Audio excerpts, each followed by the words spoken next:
Regardons dans cette vidéo comment on peut réaliser ce type d'expérience.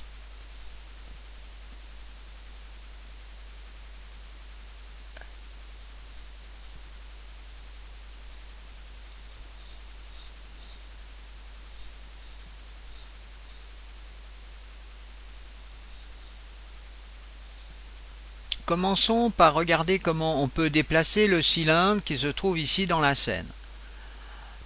Pour déplacer le cylindre, je vais déjà aller dans la partie inspecteur ici et je dois rajouter un caractère contrôleur. Je trouve le caractère contrôleur sous forme de script qui s'appelle caractère motor. Alors, ceci se trouve dans les standards assets, caractère contrôleur, dans source et script. Ensuite, je vais rajouter donc le caractère moteur directement comme ceci sur le cylindre. Maintenant, si je vais dans cylindre ici, on voit le caractère contrôleur a été rajouté. Je sélectionne le cylindre et je crée un premier état dans le FSM et cet état je peux l'appeler marche. Ensuite je vais rajouter une action getAxisVector. Ceci se trouve dans les inputs getAxisVector. Ce module nous permet de connaître les axes horizontal et vertical par rapport à un objet. Et dans le cas présent, ça va être relatif par rapport à la caméra, la main caméra, la caméra principale. Ensuite, je vais sauver donc les valeurs du vecteur résultant dans une variable. Alors ici, je crée une variable vector3 que j'appelle mauve.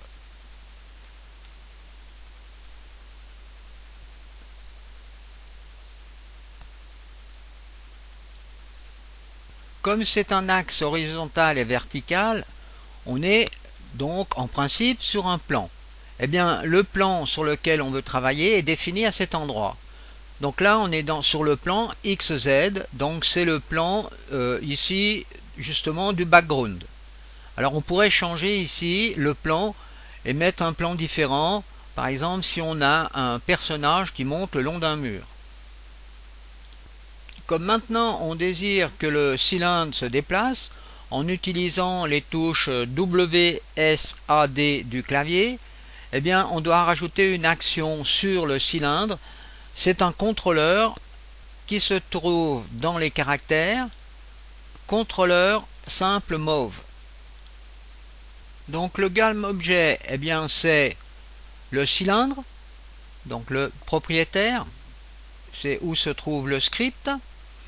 Et ensuite, eh bien, la variable, on utilise la variable mauve qu'on a stockée à cet endroit. Ensuite, on va définir ici une vitesse. Je vais mettre une vitesse de 20. Donc, ce sera la vitesse de déplacement du cylindre. Alors, je me mets en mode debug.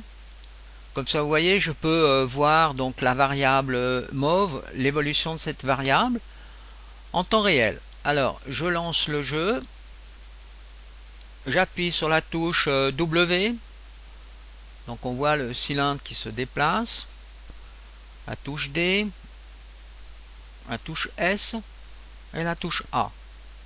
Donc tout a l'air correct pour l'instant. Je viens donc de réaliser ici le même programme sur le petit personnage, donc ce qui nous donne ceci.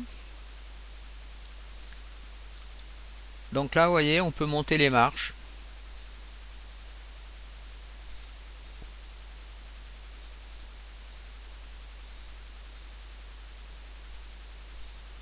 Si maintenant on rajoute sur la caméra principale un track caméra, donc c'est une action look at. Alors là, par exemple, ici, vous voyez, je spécifie un GameObjet, donc ce sera le petit fantassin qui se trouve ici. qui sera la cible. Alors c'est là où l'on obtient quelque chose d'intéressant. Donc là, vous voyez, le personnage se tourne.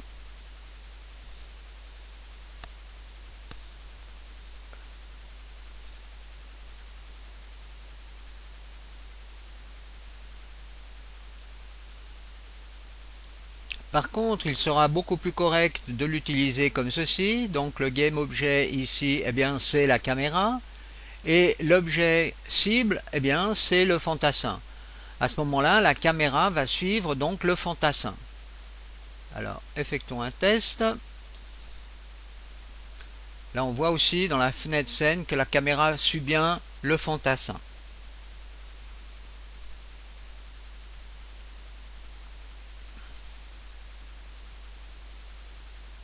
Alors, pour conclure cette petite vidéo, on voit ici donc le contrôleur SimpMov qui donc déplace un objet à condition que cet objet, on lui a appliqué au préalable un caractère contrôleur.